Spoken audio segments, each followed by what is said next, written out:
Summer. Between the heat and the mosquitoes, I never much cared for summers in Durham. If I didn't have bills to pay, I'd just stay indoors and crank the AC. But since I do have bills to pay, here we are. So, no cash was taken in the break-in. No jewelry, electronics, clothing, prescription drugs, non-prescription drugs. Anything of value? Just a picture, Miss Grissom. It's a vintage photo I got at an estate sale. It only cost me a few dollars, but for my work as an Instaface model, of course, it's invaluable. But here, let me show you.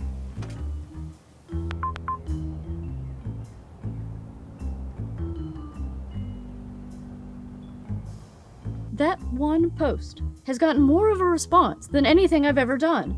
I've got to get that picture back. Of course, the police are no use. They won't do anything. You said you got it at an estate sale. Where was that? Oh, some auction house in Wake Forest? I don't remember. It was last month on the 3rd. No, wait, the 4th. I remember because I was supposed to go to New York the following day for my photo shoot, but of course that got canceled thanks to this stupid virus, so... Right. I can't make any promises. Cases like these are difficult. But you have paid us a rather generous retainer, so my associates and I will do our best to recover your vintage photo. We'll be in touch.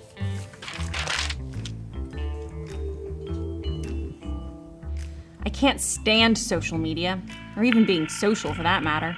It gives me a headache. But that's why I have an assistant. To do the work I don't like, that is, not to give me a headache. Though Miss Rhodes does that too. Yeah, I got the link you sent. And I've pulled a list of all the users who interacted with that post, and I have been data mining through all of their social media I don't accounts. pay you for technobabble, Amelia. Get to the point. Damn. Fine. Okay, Judith. But through some cross-referencing, I found that one of the users who marked that post as a favorite lives in Charlottesville. But he checked in on social media at a barbecue restaurant in Durham the day of the break-in. Well, that's a long drive for some pulled pork. You got a name and an address? I sure do. His name is Mark Jonas, and I'm going to email his address to you right now. Good. Keep digging. I want to know about that estate sale as well. If you find something, call me as soon as you can. Okay, will do. Bye.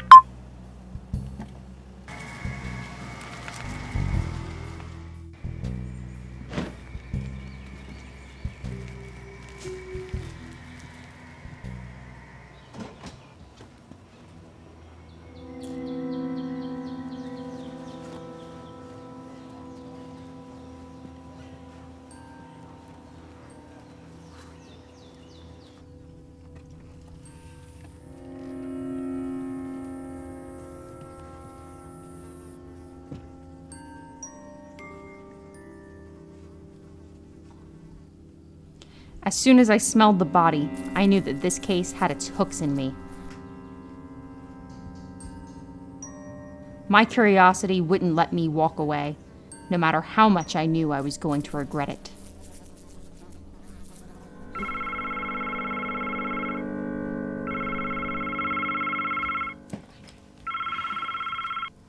Yep, You are not going to believe what I just found. I was going through the auction house records and I was I found the photo. Oh. Well, that's great news. Right next to the body of our likely suspect. Damn. Do you need me to call it into the police? In a minute. Tell me what you found. Okay, well, the estate sale was for the grandson of the notorious bootlegger from the 1920s, Obadiah Jonas.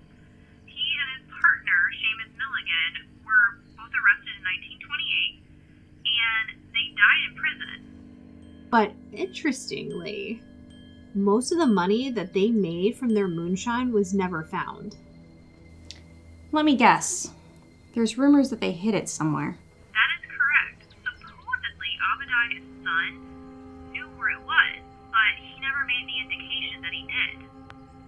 Also, one more thing. Even though she doesn't seem to have Any social media accounts that I can find, there was one person in attendance at the estate sale whose name really caught my eye. Hannah Milligan. Okay. Call it in. But first, I'm going to need you to look up a bit of property for me.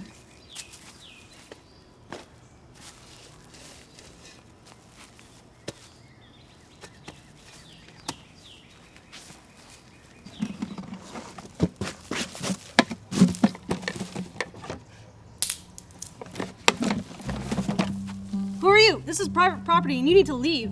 Relax, Hannah. I'm not here for whatever treasure you managed to dig up. How do you know my name? I just want answers. What was worth killing Mark Jonas for? I don't know what you're talking about. And whatever it is, you can't prove it. I don't need to prove it, okay? That's not my job.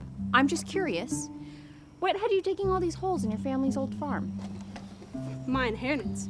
What my family would have found if they hadn't been too stupid to know what they had. Or what Mark would have found if he hadn't been so trusting. We're so greedy. Go on.